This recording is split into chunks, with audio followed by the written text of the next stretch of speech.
YB Khalsa, YB Kifate. Welcome to the new webinar. This is the second in the series that I'm hosting, where we'll be discussing what will happen with Yogi Bhajan's Kundalini Yoga, Tantric Yoga, Sikh organizations after it's been revealed now that Yogi Bhajan was a sexual predator, and he also was a big fraud, basically. So I'd like all of you to please submit questions. There's a Q&A tab down at the bottom of the screen, and I will try to answer all the questions you might have. Also, there is should be a little hand down there where you can actually request to ask a verbal question. And then you click on that, and then I'll see that if you'd like to ask me a question verbally. So last week I covered a lot of different material. You may have seen the YouTube video of the entire webinar, 2.5 hours. It's pretty long. And I covered a lot of material there. So some of you may have questions about that, or may have other questions that you wanted to propose. I got several questions from the Facebook post that I did with the last week's YouTube video. And the comment that received the most likes, we'll say, I want to discuss first. So let me just do this share option here.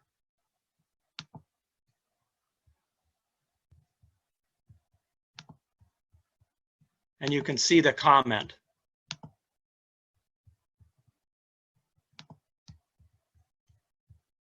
Okay, so you should be able to see this comment here from Ornella Amor. And she's basically saying, I say keep the message and forget all about the messenger. So she's saying this Kundalini Yoga is a great technology independently of Yogi Bhajan. So I have a little story to share with everyone. I think really relates to how I view this situation.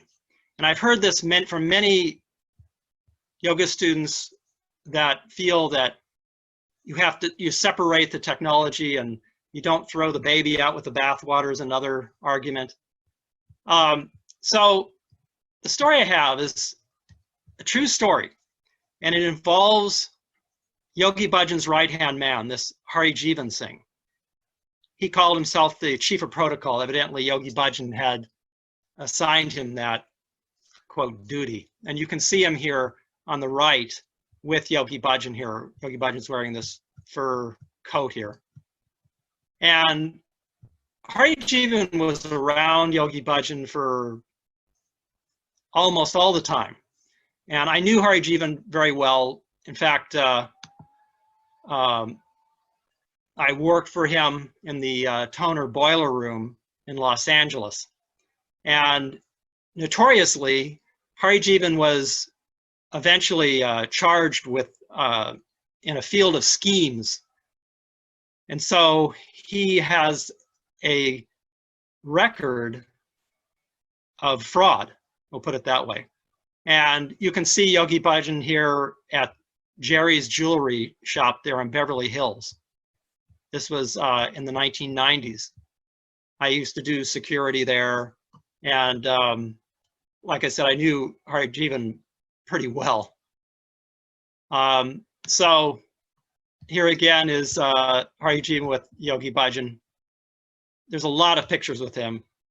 Anyway, I'm just showing you this so you see how Gursant was really tied in with Yogi Bhajan, and Yogi Bhajan approved a lot of what Gursant did. In fact, Yogi Bhajan was such a control freak that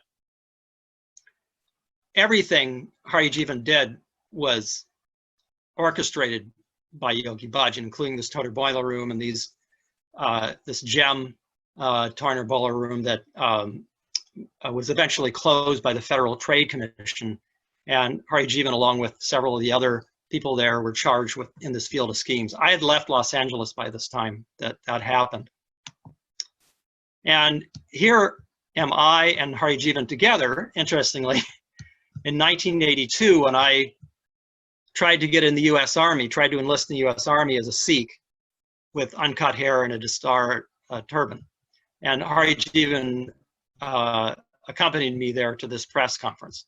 So we have quite a history. And so the story that relates to this idea of how I think it's really impossible to separate Yogi Bhajan from the Kundalini Yoga practices relates like this. So Hari Jivan loved to play craps in the casino, and we would go quite often there to the Big Rock Casino. It was there in Espanola.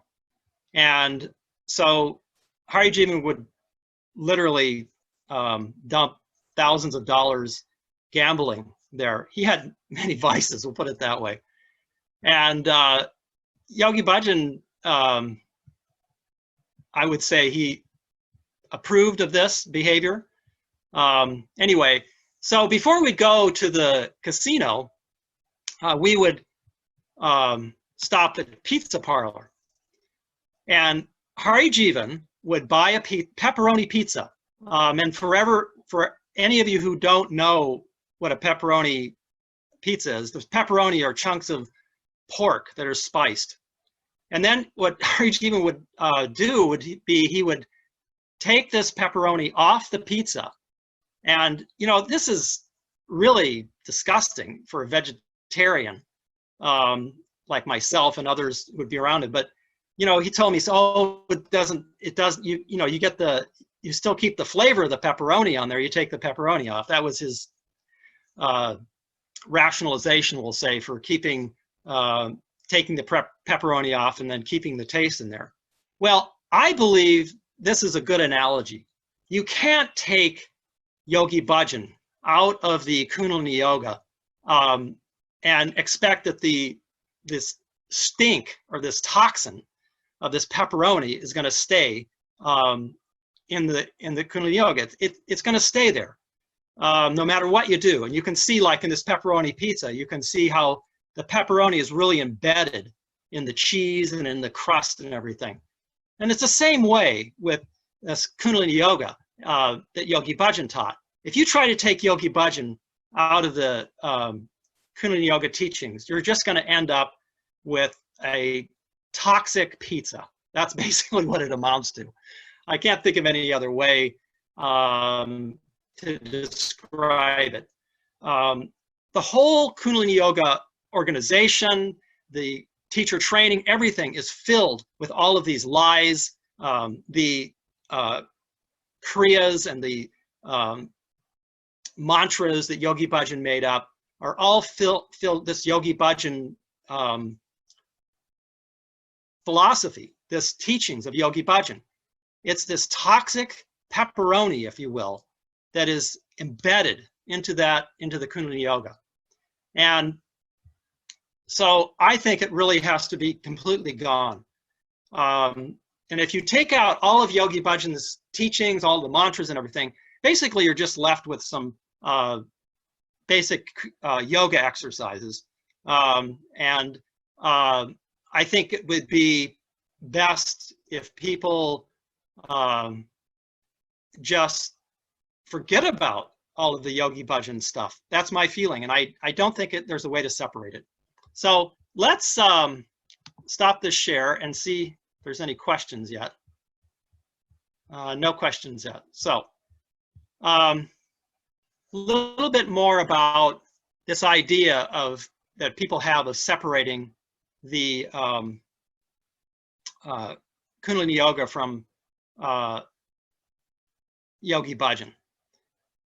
You have to ask yourself, if you keep all of the mantras, all of the various kriyas and lifestyle practices that Yogi Bhajan taught, if you keep that in the Kundalini Yoga going forward into the future, all you're going to be left with are these, like I was talking about, are these mantras and practices that Yogi Bhajan made up, basically. And, you know, Yogi Bhajan took a copy and paste method of taking some of these exercises and kriyas from various different other yogis. And then he put his mantras in there. He appropriated mantras from the Sikh religion and then cut them. I talked about this in the last video. He cut them and mixed them in a way that is really a beadbi. That's a very disrespectful way of treating Gurbani or the Sikh scriptures. So there was a reason why the Sikh gurus gave out Gurbani in the way that they did. And it was not meant to be cut.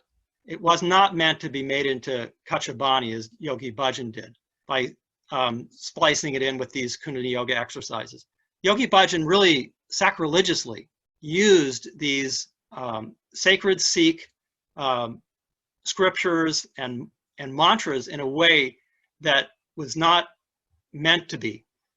He tried to use them for health and wealth and saying you would get things by chanting these secret mantras. And this is just not the Sikh way.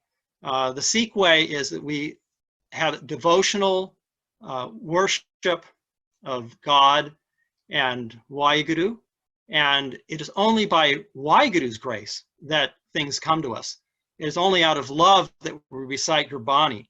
It is not a man-made thing that we're trying to chant so much. We do 108 recitations of such and such mantra that we attain certain things. And that was kind of what Yogi Bhajan taught.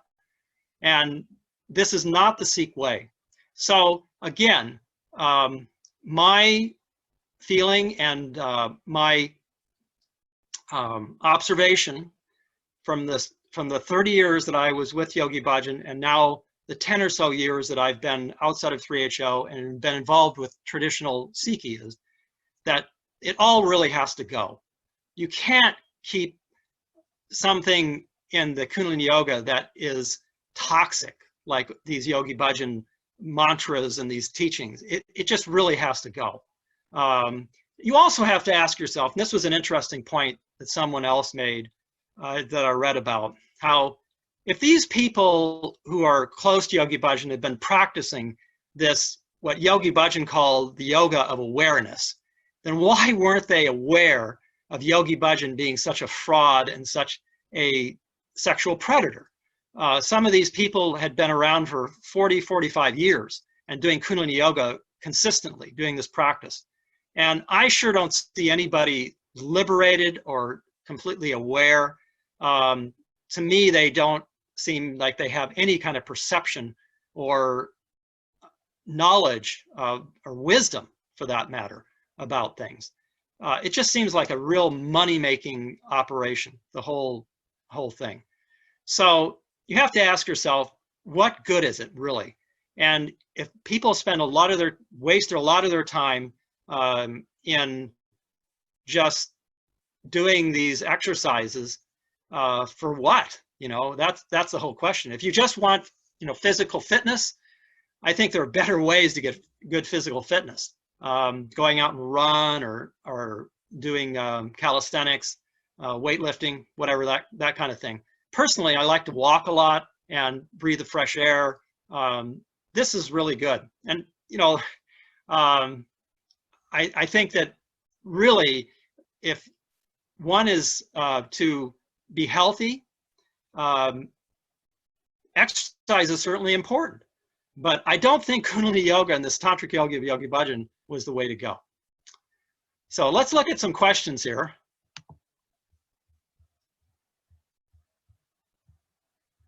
All right, the first one here is, how many Yogi Bhajan Sikhs around in the world and how many follow true Sikhi? That's a very good question.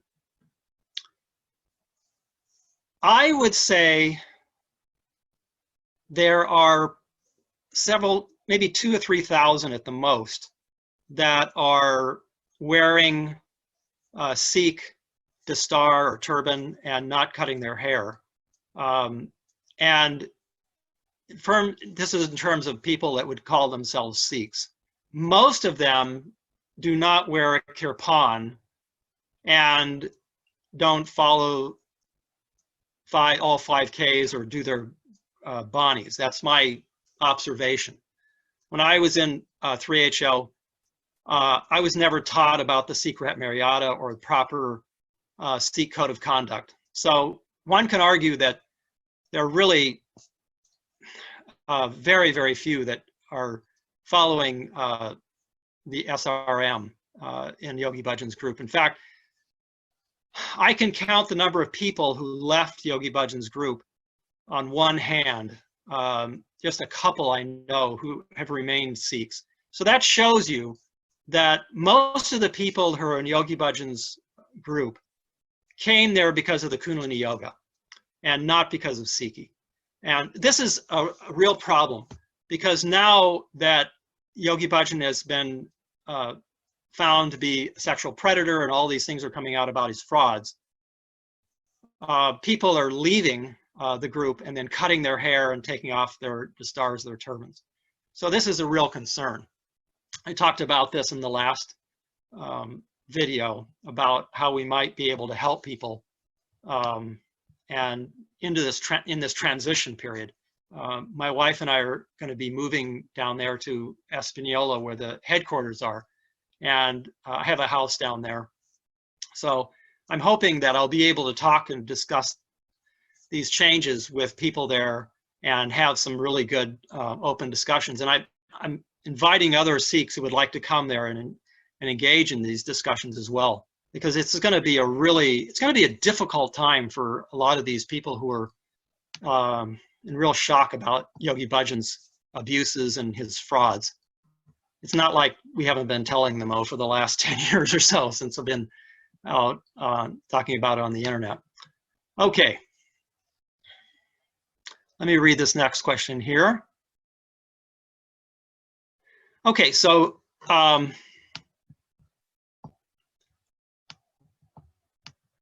this is from Suraj Singh.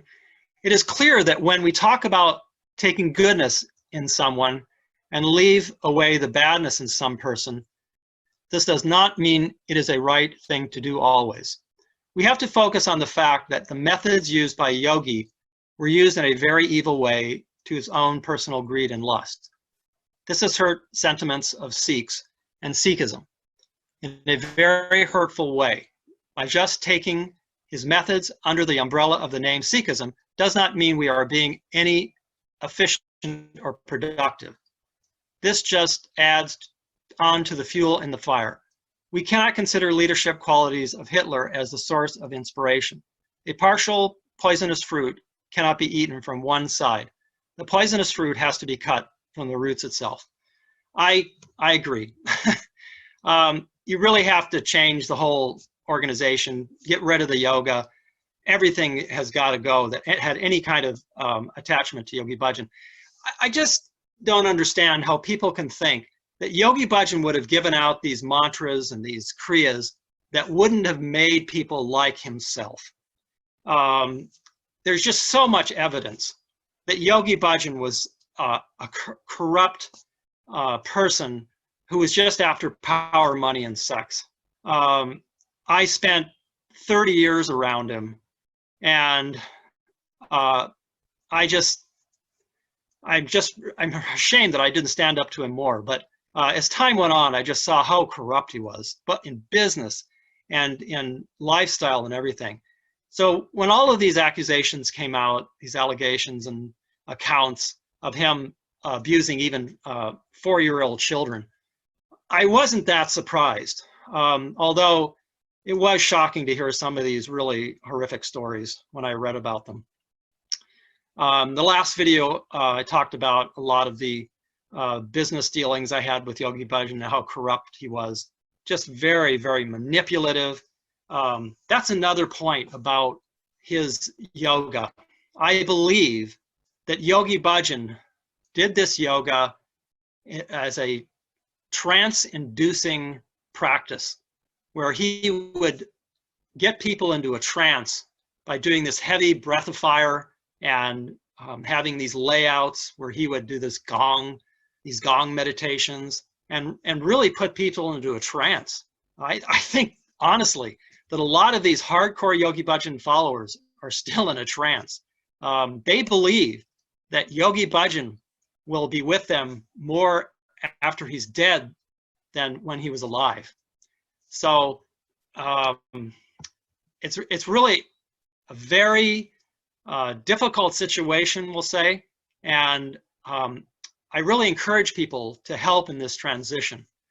You can help by discussing things on social media, and like I said, if you have the means to come to Espanola, you're welcome to come, and we can all sit down and have discussions with the Yogi Bhajan people. I'm hoping that they will come around to at least meeting and discussing things. We'll see how that goes. Next question. What is the best way to bring Yogi Bhajan followers to true Sikh faith? So my feeling is that it's going to be a long process. It's not going to be easy. And so if we can engage people in discussions like these webinars, this is a good place. Now, I've experienced trying to get on to this webinar with Gursant Singh, and he's a longtime Yogi Bhajan follower, and evidently he was the one who Yogi Bhajan assigned to do his biography. So he recently had a webinar where he invited this Gursant Singh, who was a longtime Yogi Bhajan follower. And evidently Gursant Singh, I've known him for like, 30, 40 years as well.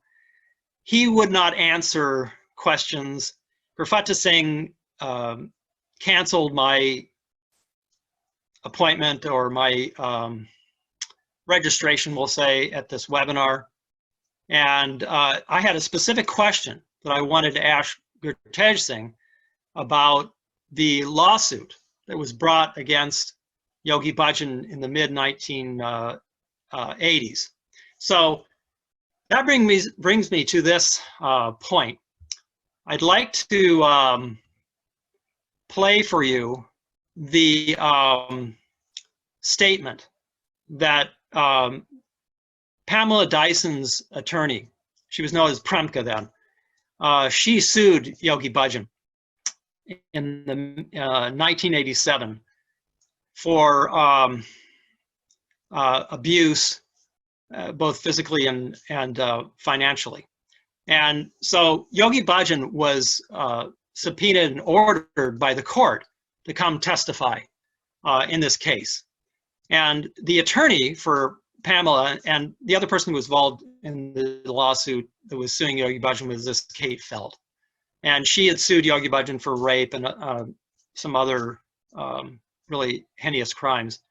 But Yogi Bhajan refused to appear for his depositions. In fact, he was ordered and subpoenaed 5 different times over the period of a year to appear for his deposition. Now, for all of you who don't know what a deposition is, it's a legal process where the attorney for the plaintiff, or the defense for that matter, will call the defendant to come and give their testimony under oath. They have to give their testimony under oath, and they're obligated to tell the truth in this. So Yogi Bhajan would never come to appear, and he would always get excuses from his 3HO doctors.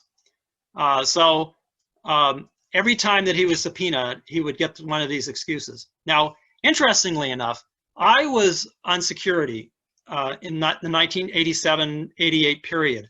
So I was very familiar with Yogi Bhajan's routine. And we would go to La Scala in Beverly Hills almost every day, eating lunch, spending thousands of dollars, living luxurious lives with eating rich food and everything. So this story that Yogi Bhajan was making up, that he was not well enough to appear in these depositions, I think is just a fraud, is what it is. He just didn't want to appear under the bright lights and tell the truth. That's the bottom line. So I want you to listen to Peter Gregorios's testimony.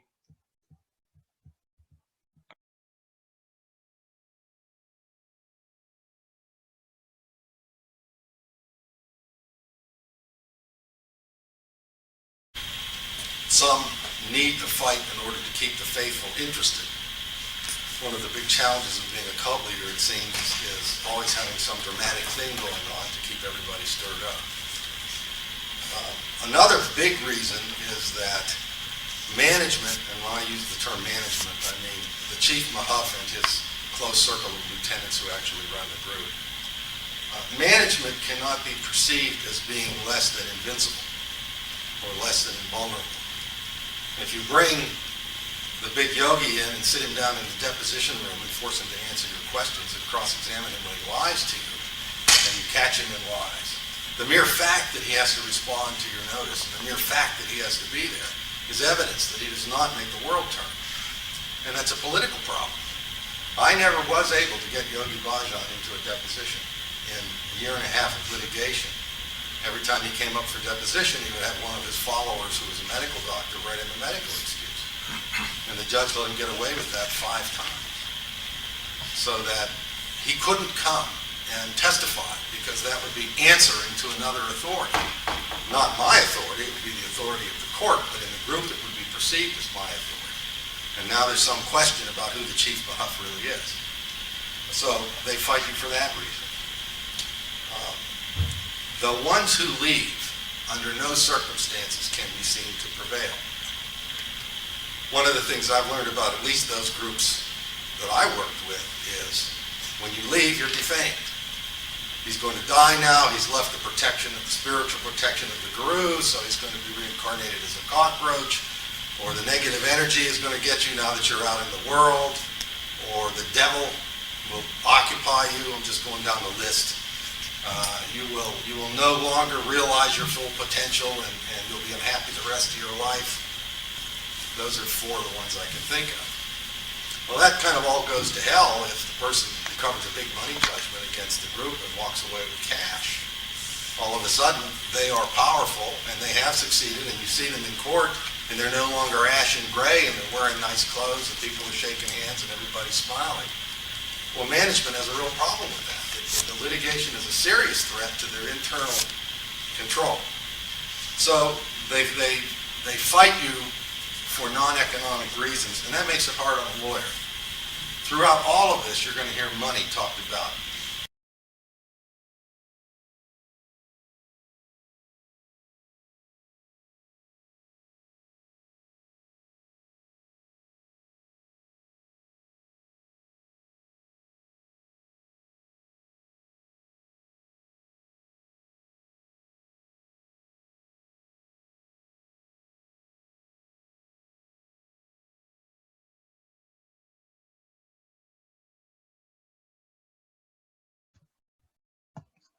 Would you say the Premka book has had a significant impact or less than that?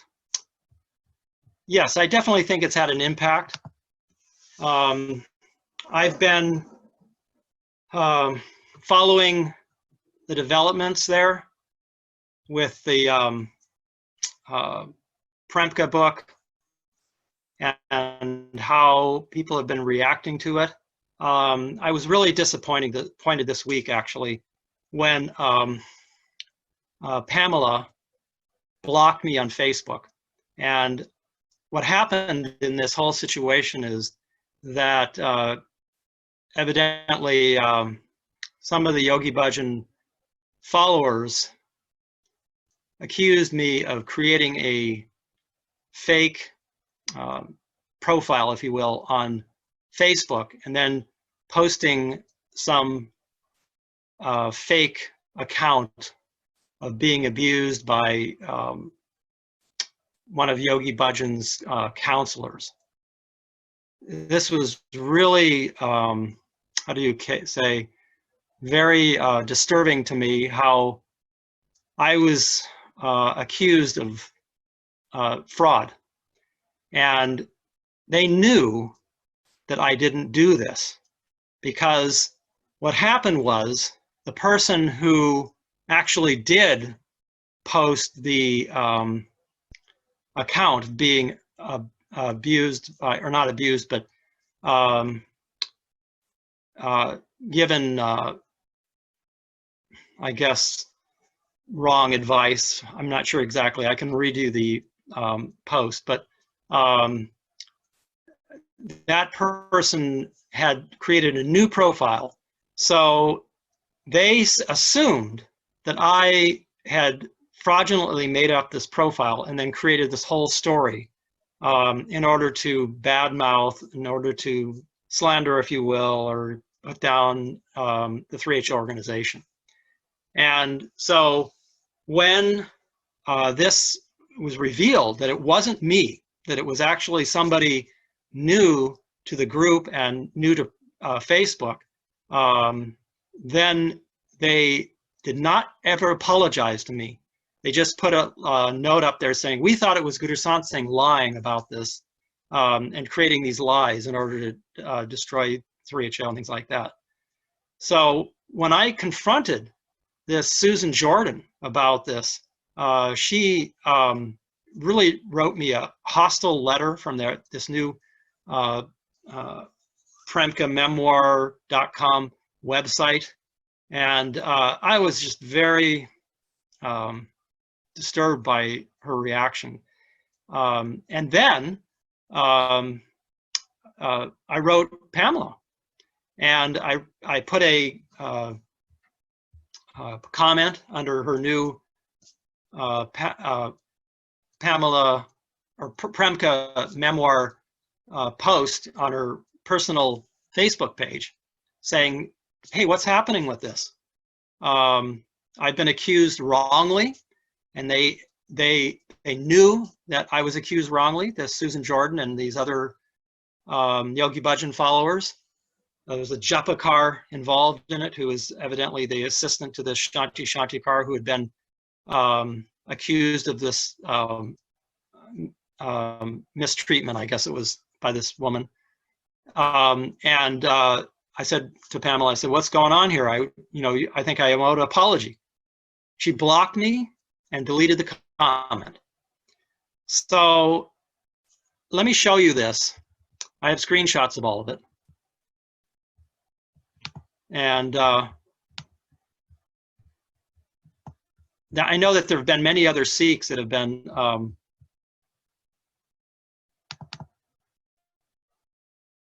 blocked as well from that group.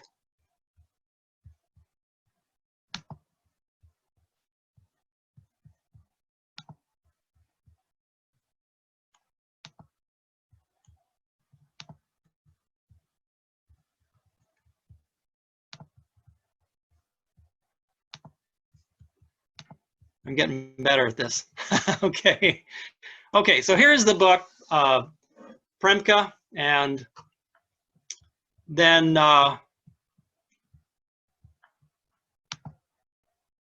this is the comment here. This was, I'm not going to put the lady's name who actually was mistreated by this Shanti Shantikar, who was a psychologist that worked closely with Yogi Bhajan. And I know who she is, and she was my neighbor actually in Espanola for many, many years. So this person had said, when I was 17, Yogi Bhajan told me to go see Shanti Shanti, who is a psychologist. I had been groomed and raped when I was 12 by my half-brother of 12 years. Shanti Shanti told me I wasn't raped and that I asked for it or some BS. I believed her and I felt ashamed and horrible. Okay. So what happened was that this Japakar and some of the other people that worked with Shanti Shanti immediately blamed me and said that I was making up this account, this FB account. It was a fake profile. And so she said, Japakar says here, definitely it was me that thought your profile was a Gursant troll. So sorry, am I glad you were able to continue to speak up. So evidently this lady who posted there had just made a new profile, and they thought because it was a new profile that I had made up this fake account. And then this Susan Jordan put an apology to this lady, and she put the whole story how she had gotten a communication. She said, we allowed so-and-so, that's the lady's name who posted this, to post anonymously, and the same should have happened granted. Then we communicated via DM, and you told me your name, and so you were readmitted to the group. As soon as you posted today, I received 3 messages from Shanti Shantikar's staff. Okay, that's the psychologist staff. Again complaining, this time Subhankar Khalsa, this is another Yogi Bhajan follower, wrote to me to say it would appear that the troll is back, and further said that Nirankarkar is the one who told her that was a troll. Then I received a message from Japakar Khalsa and Dan Koma saying, it seems like a troll account to me. The easiest way to bring down an organization is to discredit and slander reputable people in that organization. This seems to be Gursant Singh attacking Dr. SSK. Will you please remove so-and-so from this group, this lady that they thought was a fake profile that I made up. So they knew that it wasn't me. And they continued to go on with this and never apologized to me. And instead, like I said, Pamela enabled these lies about me and refused to apologize. And then you can see another post here by Japakar in the same thread. She says, dear so-and-so, yes, when I saw your original profile with only one friend, no pictures of yourself, and a new account, I believed it was Gursant attempting to discredit Dr. SSK. So this was the letter I got back from, the hostile letter I call it, from this Susan Jordan, who's the admin for the new Premka memoir group. She says here, she says sarcastically, thank you for expressing your concerns. Your name is Gursant Singh has been completely purged from the group, including book recommendations. A legal threat is serious. So this action is to ensure that you have no cause for concern about your name being used in a group in which you are not a member. So I've got news for Susan. I do have concerns about it. 5,000 people are on that group, and a lot of them saw this post because it was a very important post. And although they have removed my name, most of it, they just put G in there, and a lot of people still know it's me. I imagine many people saw that, and I am really concerned that they are not willing to stand up and at least apologize to me and make a public retraction of this. So here's the post that I put on Pamela's Dyson's Facebook page. You can see it here, and then later she deleted it and blocked me from Facebook. So this is how she treats people who have been longtime supporters of her. She stands up and supports these lies to be put out there without retraction. It really makes me, wonder what her agenda is, and makes me question some of the things maybe she said in her book. And it just shows what, in my mind, what a hypocrite she is. She talks about here in a post, she says, then there are lies that was offered for me to file the lawsuit, and the lies about how when I came back. So she talks about lies that were told about her, but she doesn't recognize how her own surrogates supported lies against somebody like me who is a longtime supporter. And I'm not sure why this is, that she doesn't want to stand up and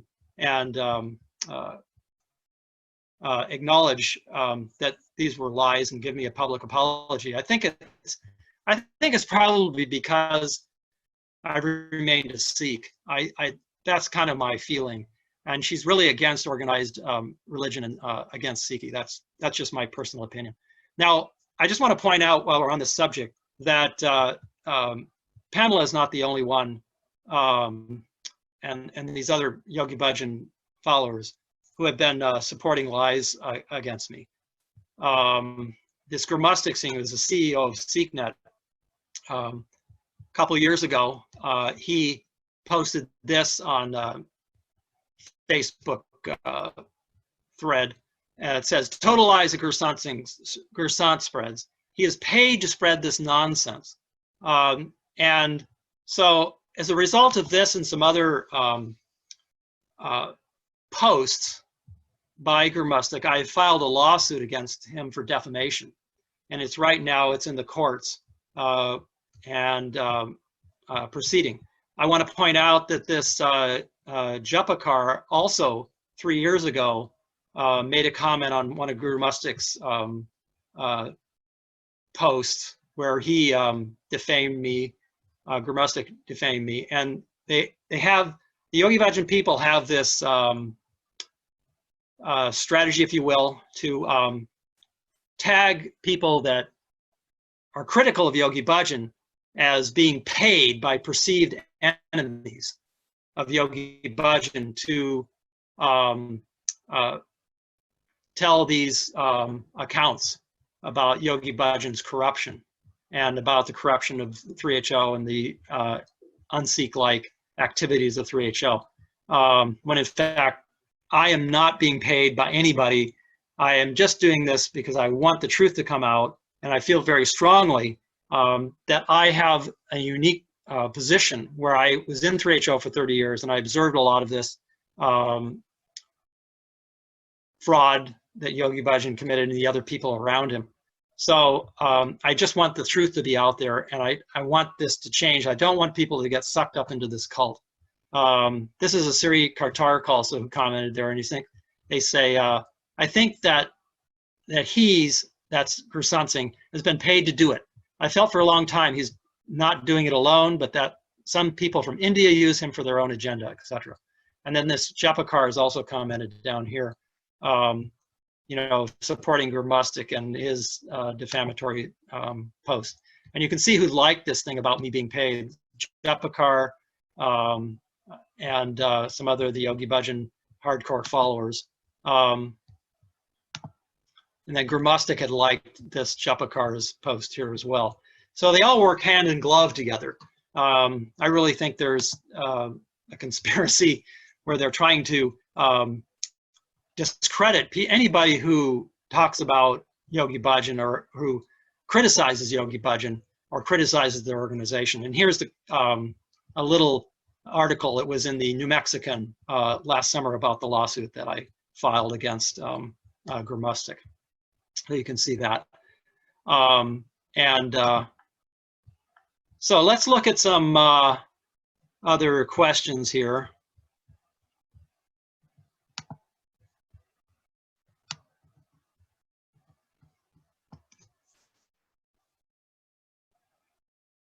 It says here, how do we sort out any of the teachings of Yogi Bhajan, or is there anything to sort out? Is Kundalini Yoga even relevant, or was it simply designed to brainwash the individual?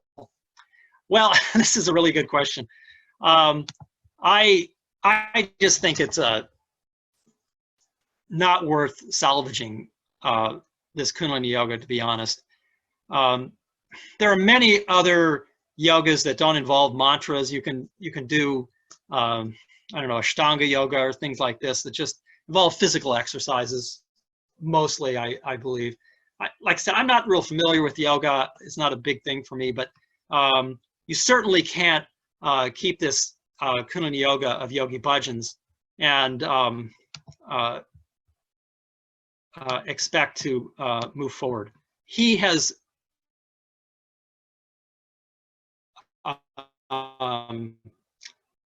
created a ton. There's just no getting out of it. It's got to be just completely dismantled, in my opinion. I talked about earlier, that analogy to having the, trying to take the pepperoni off the pizza. You're still going to end up with a toxic pizza, even if you take the pepperoni off, because it gets infused into the pizza. And that's the same thing with this Kundalini Yoga. I've always felt, not always, but in the last 10 years since I got out of the group, that Yogi Bhajan used this neuro-linguistic programming. I studied that in 1980 and actually certified by the original founders of the NLP, this Bandler and Grinder. I took a course in 1980 at the University of Santa Cruz, where I was certified. So I know that Yogi Bhajan was studying this. There was a Gursant Singh who also studied it, and this Dr. Sakrapal Singh and Viryam Singh. We all had a meeting up in Bend, Oregon, I remember. And this Dr. Saram Singh came up there too. We all discussed this NLP and how it could be used for brainwashing and hypnosis. So Yogi Bhajan was in touch with all of these people. And what happened was, interestingly, Yogi Bhajan told all these people that were starting to get into the NLP to stop using it. And I believe it was because he wanted to use it himself, and he didn't want people to know what he was doing.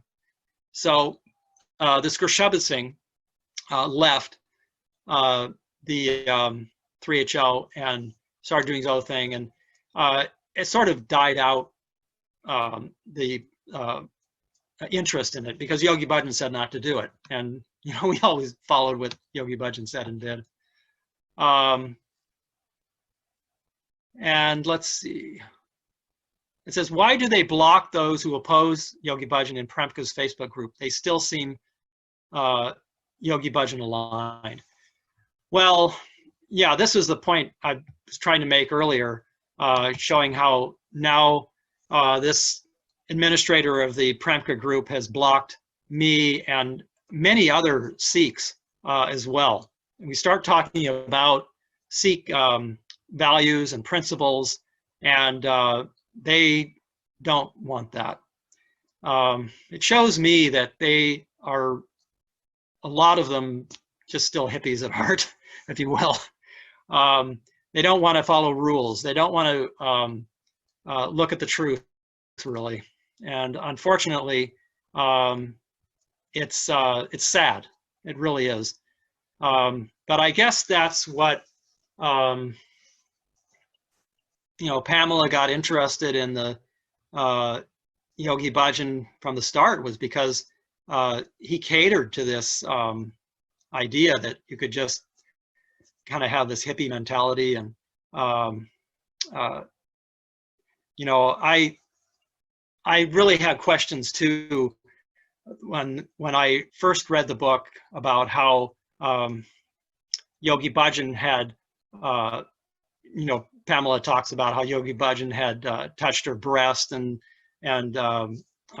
involved her in this close contact with him when she first took the first yoga class from him.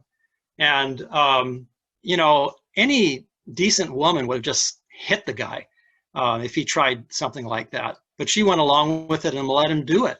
So, you know, I really have to question, you know, her motives in all of this. And I have to think about it more, and I'd like to get more input on it as well. But it seems to me that she's got some kind of other agenda going on here, besides just revealing the truth. The fact that she's blocked me and not willing to admit that this was a lie that was being attributed to me, and that these people are lying about me, and that she's supporting them basically and blocking me, it shows me that a lot of her testimony or accounts is impeachable. You know, they say in a court of law that if someone is shown to be telling a lie, that the rest of their testimony is just worthless. They become completely impeached. I don't know if any of you remember that O.J. Simpson trial back in the 1980s, when that detective, I think his name is Furman, he was found to have lied about something, to do with a past case he was working on. And all of his testimony against O.J. Simpson was just, it was completely impeached. You know, nobody would believe him. So it really makes me question what Pamela is saying now. I don't think she's lying about everything, but she may be coloring things to suit her agenda, maybe to make money or to do some other things. But like I said, it really makes me question what she's up to. Well, let's look at some other questions.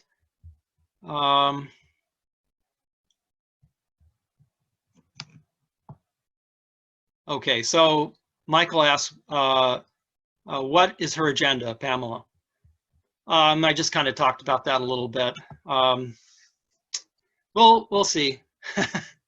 I have to think about it more, and I hope people will give input on that as well.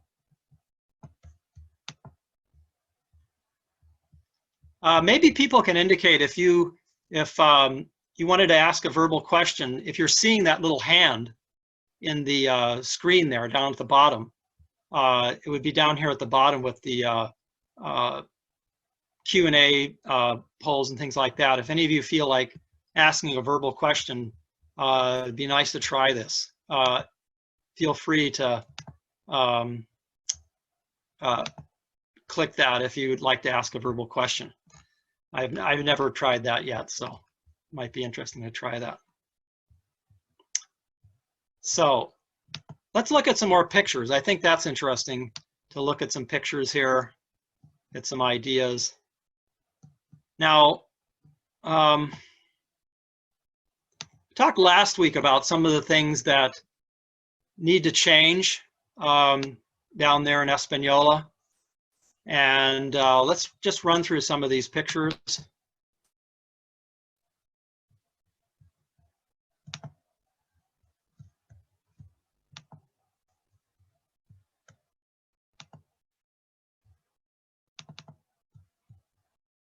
Okay.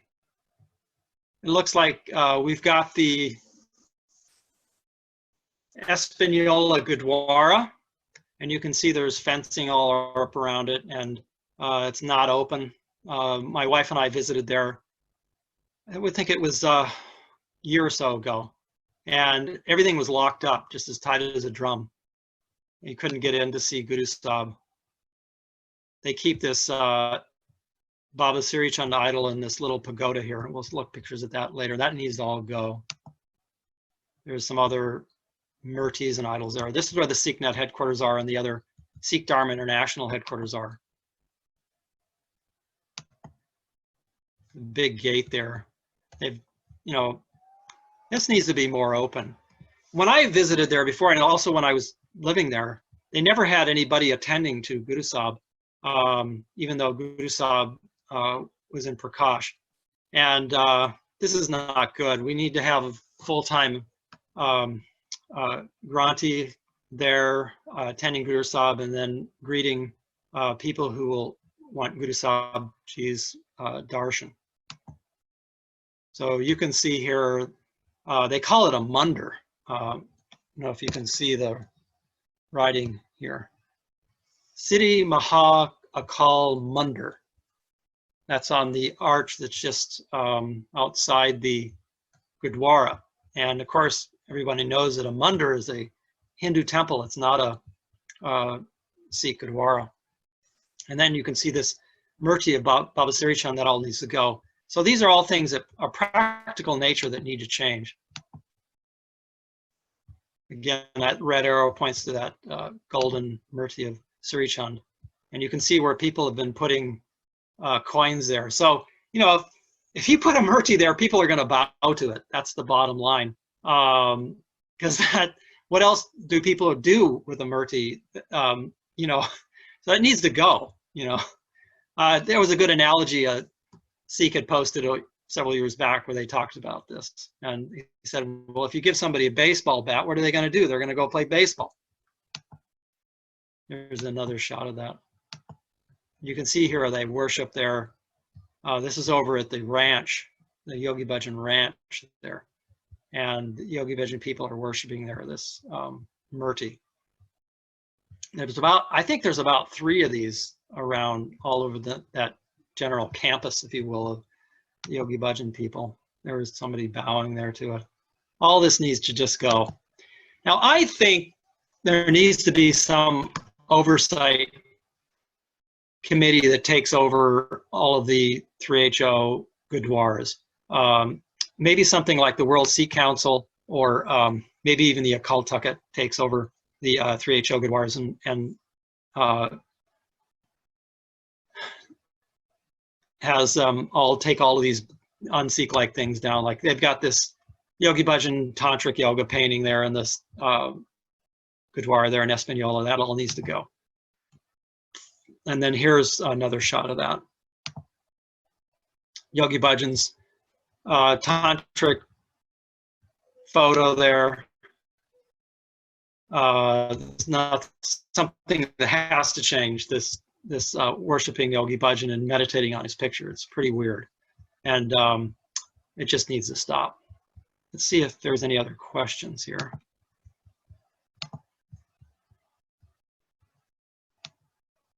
Okay, no questions right now. So we'll go back to the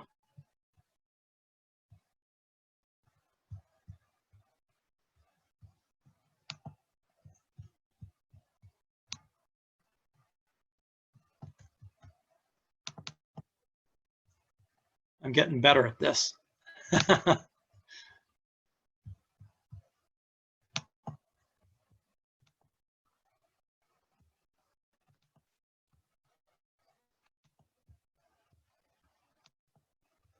Alrighty, there we go. Okay, so again, this is that infamous or notorious, whatever you want to look at it, photo of Yogi Bhajan, which is hung in a lot of the 3HO Gurdwaras, and this is the one he told people to meditate on. And he says here, meditate on this picture of mine, says Yogi Bhajan. People will enjoy beaming who have meditated on the picture of mine. Look at the light in the eyes of the photo, travel mentally through the picture. This was simply a hypnosis technique for Yogi Bhajan to get people inducted into his cult. That's my feeling. Put people into a trance so that they control their minds. And this is a little blurb in some 3HO publication talking about that same thing. And then here's Yogi Bhajan's Khalsa Council. They meet twice a year. It's really very assuming, if you will, of them to call themselves a Khalsa Council, because you'll never find anybody else in the Khalsa Council that is not a Yogi Bhajan follower. They have to be a minister. And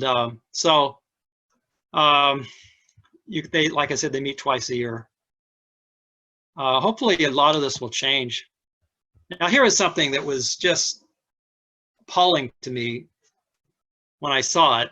This was in 2014, and it was a Khalsa Council report where they told about their activities and what they did during the Khalsa Council meetings. And this, by the way, is the old Jethadar of the Occult Tucket. He was visiting there too. Now, to be fair, I don't think the Jethadar was there at the time when they did this Tritaka meditation, the meditation where they meditate on Yogi Bhajan's tantric photo.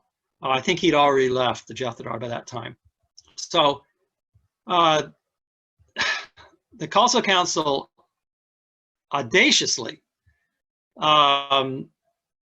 says here, in closing the meetings, we did this Tritaka meditation together, and members shared how the Sri Singh Sahib, and this was the fake title Yogi Bhajan gave himself, touched our lives.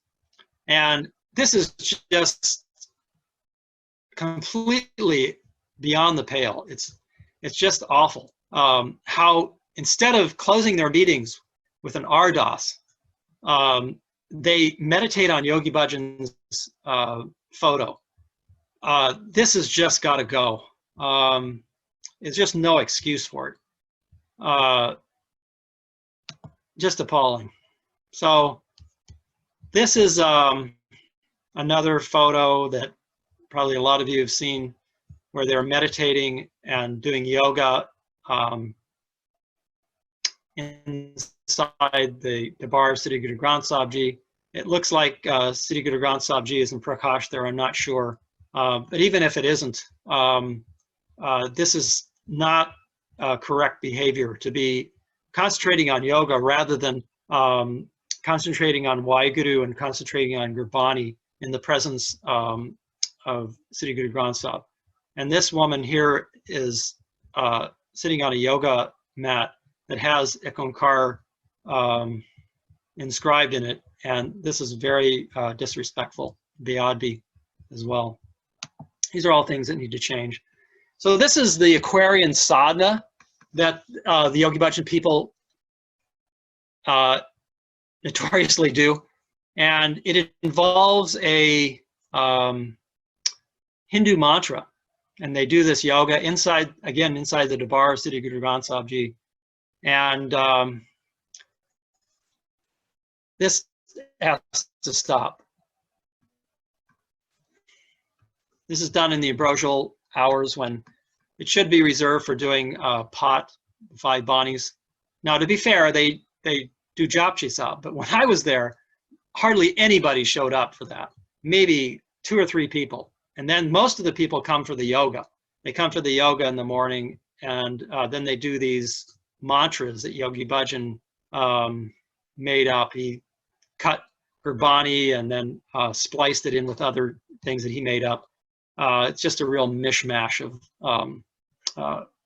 stuff that really has got to go. And it includes one Hindu mantra too, this Vayanti mantra. They're doing more yoga there in the Gurdwara. You can see Yogi Bhajan's notorious tantric photo there. More yoga being taught by Yogi Bhajan. This is the Tantric Yoga, and it's done in pairs. And often the people who are doing it don't even know each other, have never even met each other. This is really, I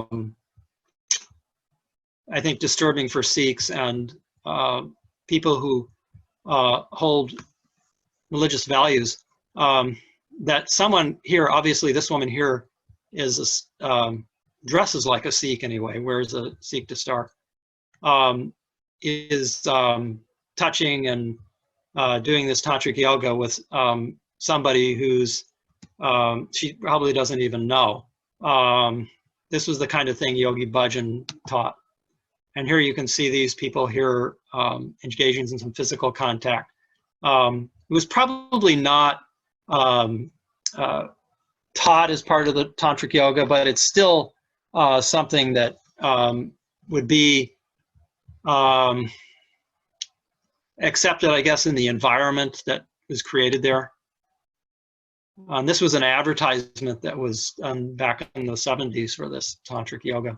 And I actually put one of these drawings of Yogi Bhajan's, really disgusting drawings of Yogi Bhajan's with a phallic symbol there. And Yogi Bhajan's got power written in there. So let's go back and look at some questions. Now, well, this is first, let's look at this. These are some drawings that Yogi Bhajan did and gave me. This one was dated, I think 1989. I can't see the exact date, but these are done in the late 80s. And I think it really shows how Yogi Bhajan was into all this sexual energy, if you will. And you know, it's been shown now that he sexually abused students and used them for power, money, and sex.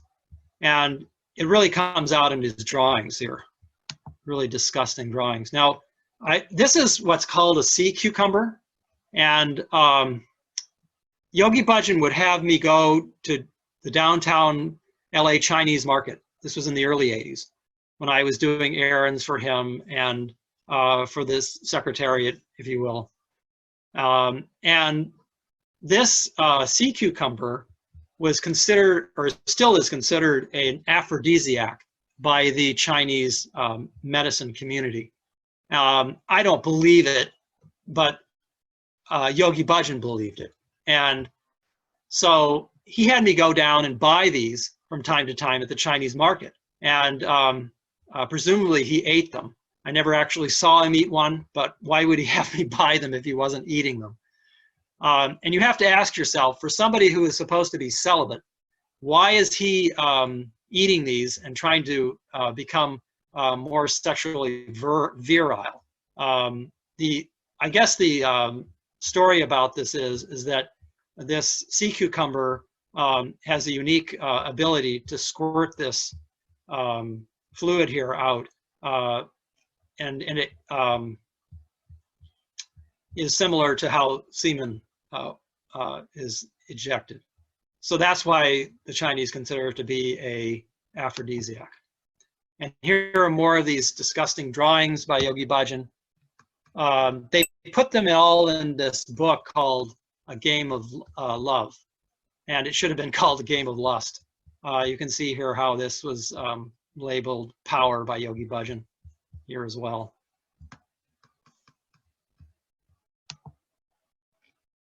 More of that book. And another one here, he's written God down here, and he's got this phallic symbol there. Now, the other thing is interesting is these drawings of Yogi Bhajan, they resemble this Shiva Lingam.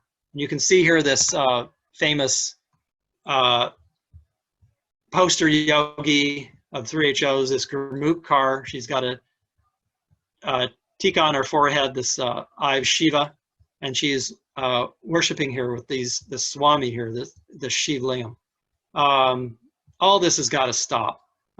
She can't be calling herself Gurmukhkar and hurting the sympathies of Sikhs and misrepresenting Sikh like this. This has just got to stop. And the 3HO leadership has to disavow her if they're to remain. But personally, I just think all of the 3HO leadership, all of these people are involved in Sikh Dharma and Sikhnet. They just all got to go because they're so involved in this. And they've been told for at least 10 years now, I've been talking about this, how this is un-Sikh-like for them to promote this Gurmukhkar and all of these un-Sikh-like activities, but they just refuse to listen. So they just got to go.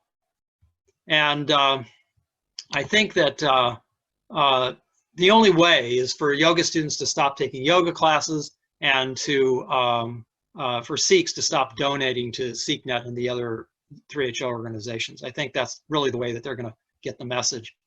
And they're through protesting too. I think that when I'm in New Mexico, I might do some protests. We'll see how that goes. But certainly with talking to them and trying to persuade their changes is difficult. Well, here's more on Sikh-like practices. Let's go back to the questions.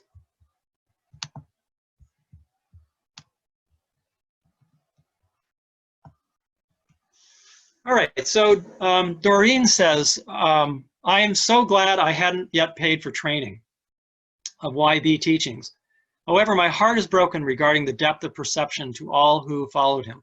I know there is a lesson here, one that I probably already knew long ago. Question the worshiping in the first place.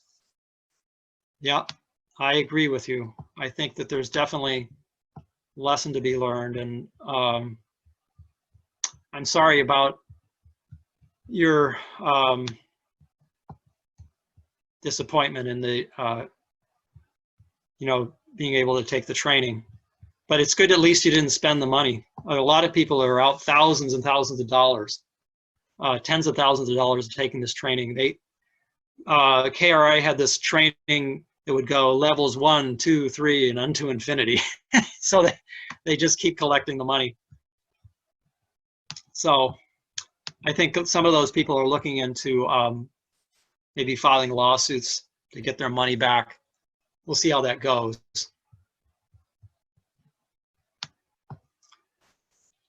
That's another question. Have you been able to contact with SGPC in India? I think they are the organization which deals with Gurdwara management throughout India. Worshipping idols definitely not done in Sikh Gurdwaras here in India. Also, it is very sad that Yogi Bhajan has been awarded the prestigious Panth Ratan Award, but all the crimes by Yogi needs to be brought in light to the people who awarded him Panth Ratan. Looking at these pictures surely will finish his image in India, which I believe does not exist much anymore. Yes, I agree with you, Suraj Singh. I have been in contact with representatives from the SGPC and the Occult Tucket.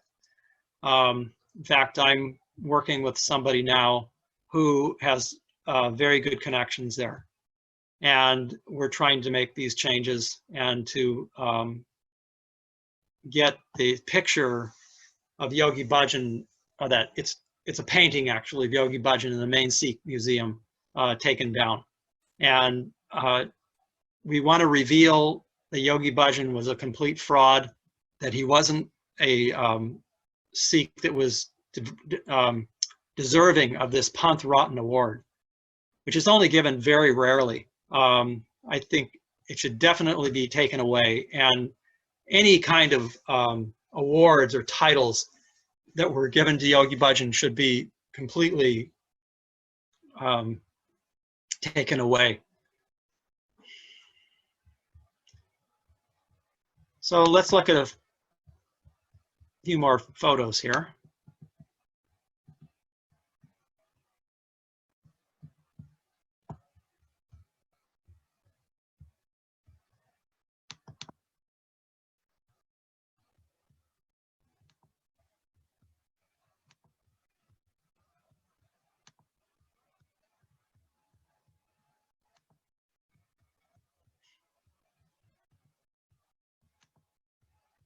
Okay, so here we're back again, some of the un-Sikh-like practices of the Yogi Bhajan people.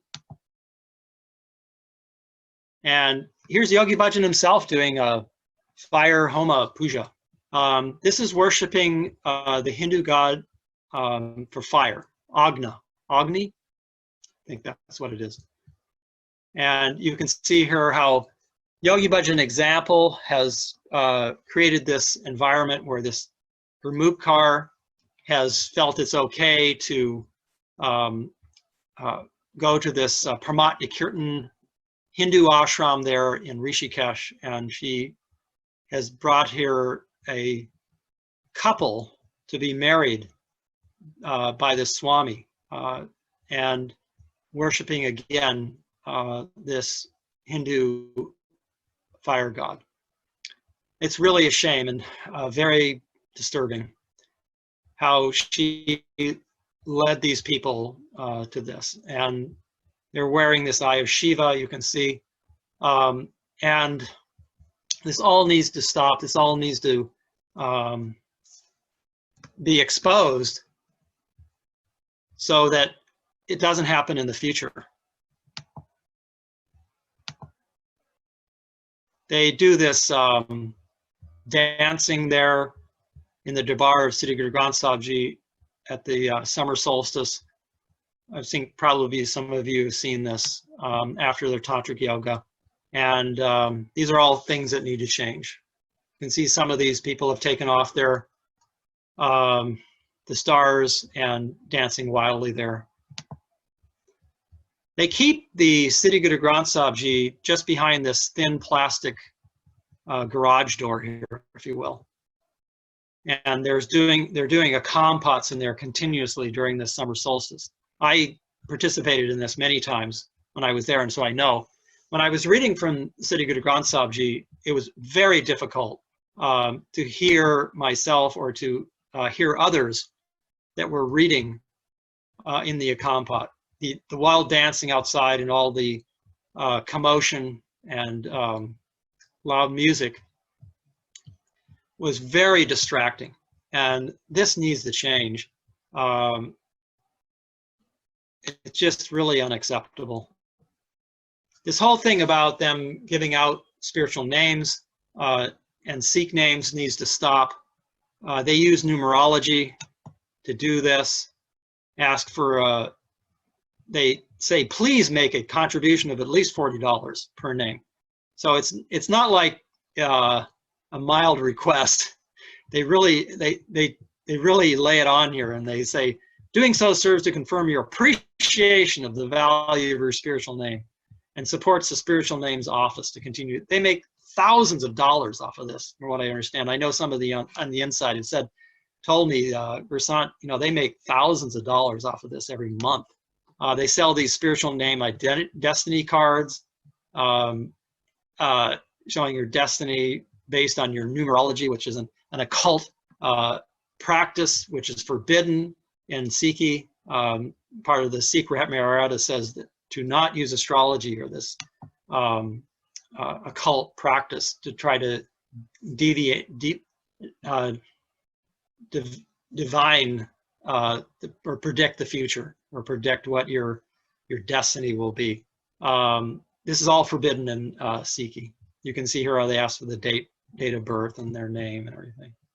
Again, they're using other kind of murtis and other deities to associate with their name, which involves Kar, which is Sikh, and they give out Singh and Kar in their names. And they use an occult an occult way of thinking, we'll say. They say that it embodies the elevated frequency and energy of the Aquarian age. That's a concept. That's an occult concept. That's the word I wanted to use. So this is the ranch down there in Espanola. This is Yogi Bhajan's ranch. There's a lot of these Hindu murtis and idols down there. And in the ranch itself, you can see here there's this Ganesha that's right at the gate entrance to their the Yogi Bhajan ranch. This all needs to go. There's all kinds of garish jewelry and ornamental robes of Yogi Bhajans in this ranch. I think what they should do is just take it all out and burn it in a bonfire. Tear all this down and just burn it all. That's my suggestion. Melt this. This is a bronze statue of Yogi Bhajan, big bronze statue. You can see how they're prostrating at Yogi Bhajan's death place. And they're in there, that you can see just back in the background there, you can see that murti of Baba Siri Chand. So this is all right there at that death place where Yogi Bhajan died. I was actually there when he died in 2004, and I didn't go in to see his body. People were filing in. At that point I was really questioning Yogi Bhajan and this cult of personality that had been created around him. So then the really disturbing part is how people go there for pilgrimages, and they bow and prostrate at his death place and worship there. It's something that shouldn't be done. This is also at the ranch there. They have a gurdwara there. They keep this big ivory tusks there. And you can see, again, here's Yogi Bhajan in his fur coat outfit here. He was not an animal activist, let's put it that way. And I think that it's really shameful how he collected all of this ivory, elephant ivory and other kind of ivory from endangered species. In fact, he had me buy some once at a gem show. I put it on this American Express card, which I couldn't afford at the time. It's like $1,200. I'm sure those ivory figurines are there. I think it was a chess set.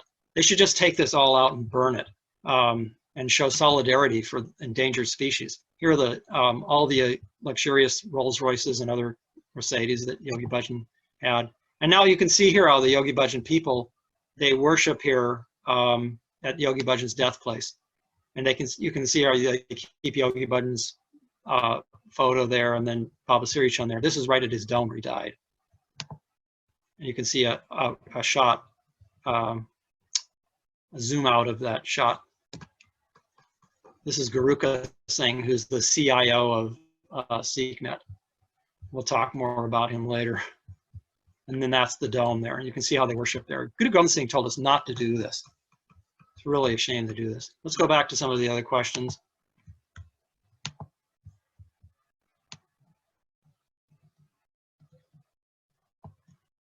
Suraj Singh says, thank you very much for all your efforts in answering my questions. I will try to spread information you gave to more people nearby. Unfortunately, I will have to leave the meeting now. YB Khalsa, YB Khalsa.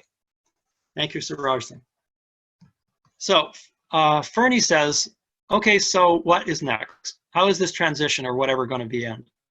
What kind of institution or official appointment could be able to make real changes, like officially despair yoga and Sikhism, cancel Sikh Dharma as religion or cult, reconstruct yoga practice from older kriyas than Yogi, YB, etc.? Well, that's what we're discussing here. I have some ideas. I think that, like I said, the Gurdwara part should be controlled by an independent Sikh organization, maybe like the World Sikh Council. That might be good. I've heard about them. They have about 100 Gurdwaras that are under their control. It's controlled by a committee that's in the US here. And there are traditional Sikhs that are on the committee, and they follow Sikh Maryada pretty closely, I believe. I went to one of their meetings once. There's also the Akal Takht in India, which is the ultimate Sikh authority in the world. And it could easily be that all of the Gurdwaras that belong to 3HO are directly controlled by the Akal Takht. This might be a way to go. But right now you can see the people that are in charge of these Gurdwaras that are these Yogi Bhajan followers have no credibility at all. And it's a situation that is not going to improve for them. They're really in an impossible situation. That's my opinion. They have to resign. And I think that as far as the yoga goes, if the yoga survives, it will have to completely detach from Yogi Bhajan and his teachings or anything that had to do with Yogi Bhajan. You might as well just start with other practices of yoga, like this Ashtanga yoga or something. I'm not really that familiar with yoga practices. I know there's Hatha yoga and a few other things, but I do know that the Yogi Bhajan yoga was filled with his toxic stuff that I think was just designed to induct people into his cult, like this breath of fire, getting you all charged up and then getting you to go in a layout, as they called it, lay on the ground and then bang this gong there. It's a trance-inducing technique, basically. So I think that we'll see what will happen. As the money dries up, you're going to see more and more changes. Already, KRI has seen a big decrease in their funds. It may be because the coronavirus situation has stopped them from doing these teacher trainings and other things. But I think with the publication of this book, it's going to be something where they're never going to recover. It just, I think that's pretty far gone conclusion. Okay, so here's another question. SGPC fully support 3HO. They're fully aware YB followers abuse Gurbani, including for tantric purposes. So we have the highest Sikh organization, which is anti-Sikh. This is why 3HO and YB got away with it for so long. Would you know if 3HO fund SGPC in any way? You know, honestly, I don't think they give that much money to the SGPC. I think that it's more of a situation where SGPC and the Akal Takht want to have this, I guess you would call it like a feather in their turban, this kind of trophy of having Western people that they can say have converted to Sikhism. I think that that's what their agenda is, that's what they want. And they don't want to rock the boat. They don't want to put themselves in a position where if the whole organization decides to leave the traditional Sikh community, or just says we're going to become something else besides Sikhs, that they would lose them. That's my feeling. But I think that all of this is going to come down to the fact that traditional Sikhs are seeing that the Yogi Bhajan people were never following true Sikhi, and they're going to stop donating to SikhNet and these other 3H organizations, and you're going to see fewer and fewer people adopting the Yogi Bhajan bana, if you will, this all white that they wear. And I think you'll see fewer and fewer people adopting that. And I think it will slowly dawn on these leaders there in the 3HO that they're either going to have to make changes, or it'll just disintegrate and go bankrupt, basically. I think there are also some, very few, but I think there are some people who are really interested in true Sikhi, and that will listen to what people like myself and other traditional Sikhs are saying. I still think there is that possibility. And I think it will come out more as time goes on, and there's more and more interaction between traditional Sikhs and the 3HO Yogi Bhajan Sikhs, if you will, like that. So we'll see what happens. I think there would be a lot of changes going on. Okay, so next question. How many of the current 3HO members understand and agree with your thoughts and learnings? Are they making or bringing changes to clean this up after Yogi Bhajan era? Okay, that's just what I was talking about. My feeling is that there are few. There's a Gurdwara in Phoenix, Guru Nanak Dwara, that's run by a Jodha Singh and his wife, who I have heard are more into the Sikh teachings, traditional Sikh teachings, than most people in 3HO. And that Gurdwara, from what I can see on the internet, is run in a pretty traditional Sikh manner, following SRM, to certainly more so than Espanola or these other 3HO Gurdwaras. I don't see any pictures of Yogi Bhajan in that Gurdwara, for example. I think they're still doing this Aquarian sadhana inside that Gurdwara. I'm not 100% sure though, so I shouldn't say. But so to answer your question, I do think there are a few people who are legitimately interested in true Sikhi. And I think that as time goes on and Yogi Bhajan has been exposed and people are denouncing Yogi Bhajan, that there'll be more and more interaction between the 3HO people and the traditional Sikh community. People like Gursant Singh and this Hari Jivan Singh, who's the chief of protocol for Yogi Bhajan, I don't see them really ever changing, to be honest. But there are a lot of other people who are good-meaning people and that are truly interested in Sikhi. I think that they will come forward once this spell or this trance of Yogi Bhajan is lifted, this cult of personality around Yogi Bhajan. Because you have to understand that there's a lot of pressure in the community to not criticize Yogi Bhajan and to stay in line with what he taught. So when that veil or that kind of lock, if you will, is lifted, then I think you may see a number of people coming forward and then talking and discussing with traditional Sikhs and start following Sikhi as it was meant to be practiced. That's my feeling.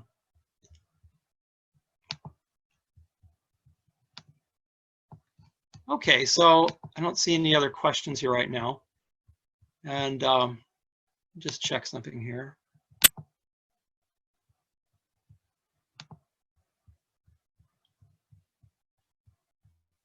I don't see any hands raised.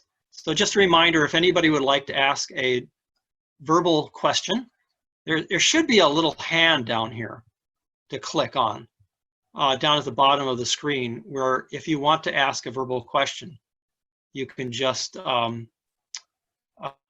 on that hand, and then I can put you on the screen asking a verbal question too. So right now, though, I'm going to go look at some of these pictures. I think that's interesting.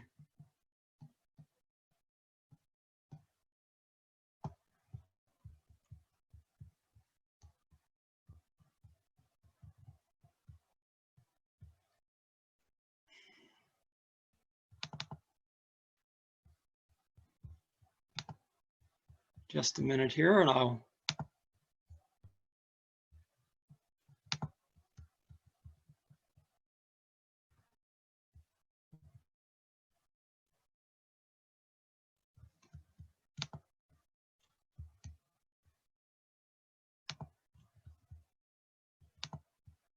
Okay, here we go. We're back at the pictures.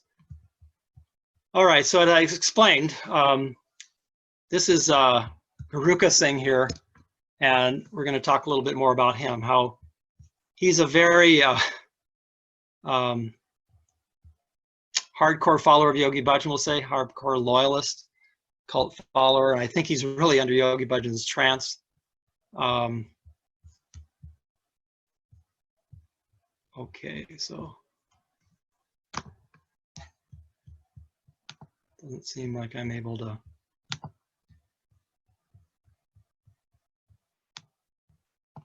Oh, here we go. Okay. I'm learning more and more about how this all works, this webinar. It's a new experience for me, but I'm learning. So this is interesting how Gursant Singh has kept Yogi Bhajan's fingernails. And it's just appalling how Gursant Singh has blatantly admitted and put it out there as some great practice that he does, that he keeps Yogi Bhajan's fingernails in his Gutka Sahib. This is just really appalling. And he has a story here hanging on by his fingernails. It's still published by 3HO. And Yogi Bhajan tells him here, he says, well, Gursant Singh explains how he says, then he, Yogi Bhajan, looked at me and extended the wrapped napkin to me, saying, "You want these?" "Right." I replied in the affirmative. He smiled and said, "It will give you a lot of power and protect you." I took the folded napkin gratefully and thanked him. And then he's talking about Yogi Bhajan's fingernails that Yogi Bhajan cut. It's unbelievable. If anything that shows that this is a cult, this does, in my mind. And then to be so disrespectful, to put this cult Baba's fingernails in your sacred Nitnam or Gutka Sahib, along with Gurbani, is just, there's just no words to describe it, just how awful that is. And then it says here, amazingly, I kept the nail clippings in the napkin and placed them in my Nitnam. And this guy is the chief inspirational officer for SikhNet. He's got to go.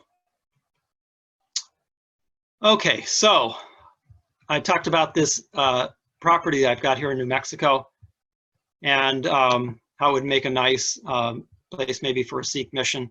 It's right near the Gurdwara. It's really well located there.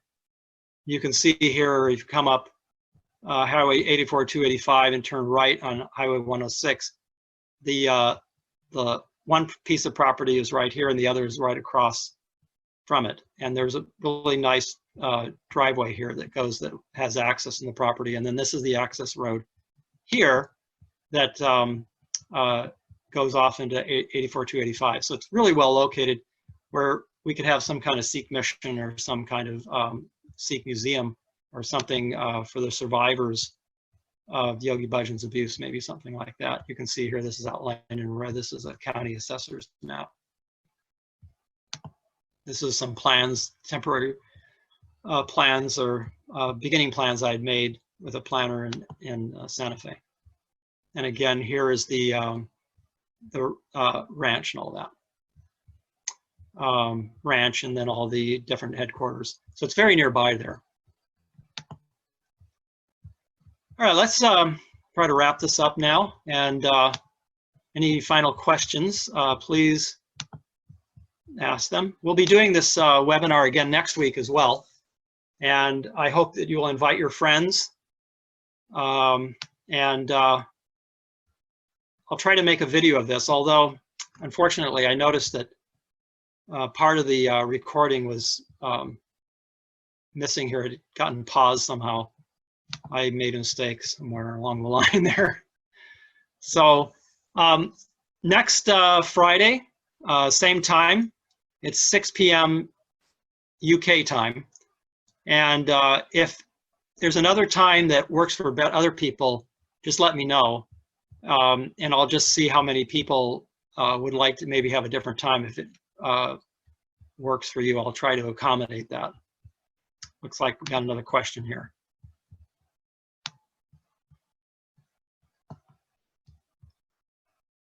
Okay, so it says, hello, what are your reviews on channeling? I trained as a KY teacher with a woman who was the person that YB sent to Spain to spread his teachings. Halfway through the training, she started advertising her workshops on channeling. Supposedly ascended beings, she calls them the doctors of heaven. There was something so dark about this that I left the training. Does Sikh religion contemplate this trance states in which a person communicates with higher beings as a good practice? I never heard about that, and I think this is something that the Yogi Bhajan people do. I know that there's this woman who says she channels Baba Siri Chand and channels Yogi Bhajan, and it's nonsense in my opinion. It's a way that these Babas get you into their cult, say that they have some secret that only they are enlightened with. They have some vision from some divine being. This is what Yogi Bhajan said, that he had visions from Guru Ram Das Ji, who is the fourth Sikh Guru. And he said that Guru Ram Das Ji came to him in a vision and taught him these secret kriyas, which he only gave to Yogi Bhajan. It's just nonsense that the Sikh gurus would wait till the 20th century and pass on these secret so-called kriyas to a customs officer who then would pass them on to a few Western people who would save the entire world. This was the narrative that Yogi Bhajan put out there. And it's just complete nonsense. You know, when I think about it now, how we believe this, I'm honestly very embarrassed. But I was very young then, and gullible, I guess, was my only excuse. So now it's really, I think, incumbent on those that have been told these stories to wake up. That's my opinion, and just to face the reality of what Yogi Bhajan did to them, and that there's really just a bunch of lies, in my opinion. You know, Yogi Bhajan did a few good things. I have to say, he taught some good diet practices, nutritional practices, but there was a lot of, just garbage. And, he gave out, just even in terms of the nutritional stuff, he ate extremely spicy food, and I developed colitis as a result, I think, of that, all that spicy food I was eating when I was in 3HO. It was just extreme. I ate one dish that he made one day when I was Sevadaring there in the ashram there at Guru Ram Das ashram in Los Angeles. And it was so hot with pepper, I just could hardly eat it. But because he made it, we had to eat it anyway. So that's that. Anyway, let's see. Maybe there's another question here. Okay, so is golden milk an invention of his? No, it's not. There is, my wife is Punjabi, and she's told me time and time again how all of these recipes and things Yogi Bhajan gave out, not all, but the ones like golden milk, yogi tea, all of these things are highly, used in India all the time. And it's something that he just learned, I'm sure, as a child growing up in India, these different recipes, and passed them on as being ancient secrets, and for healing and all this. And yeah, golden milk is good. It's just turmeric and milk, and I think honey and things like that.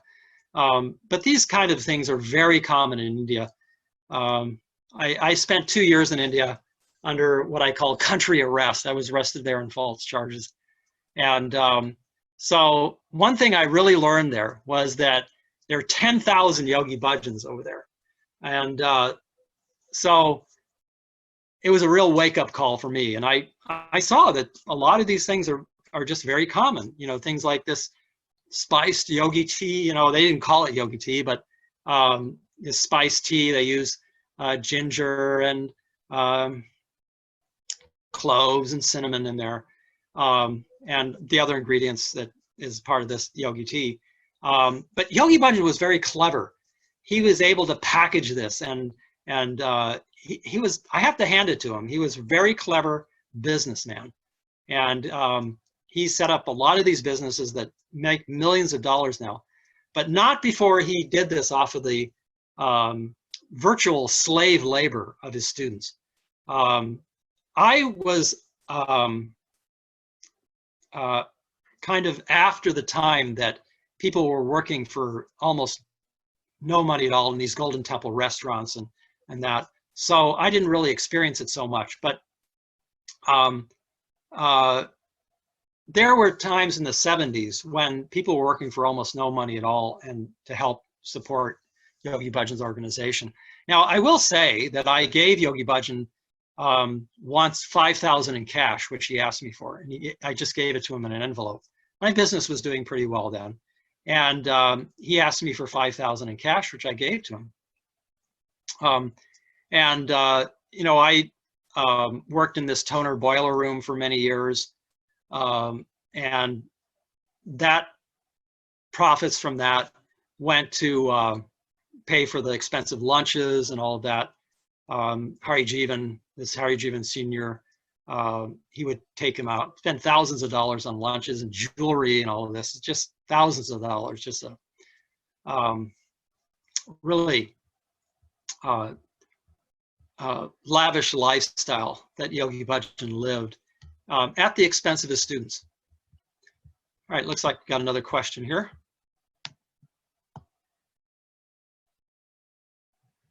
Okay, so they're just saying thank you.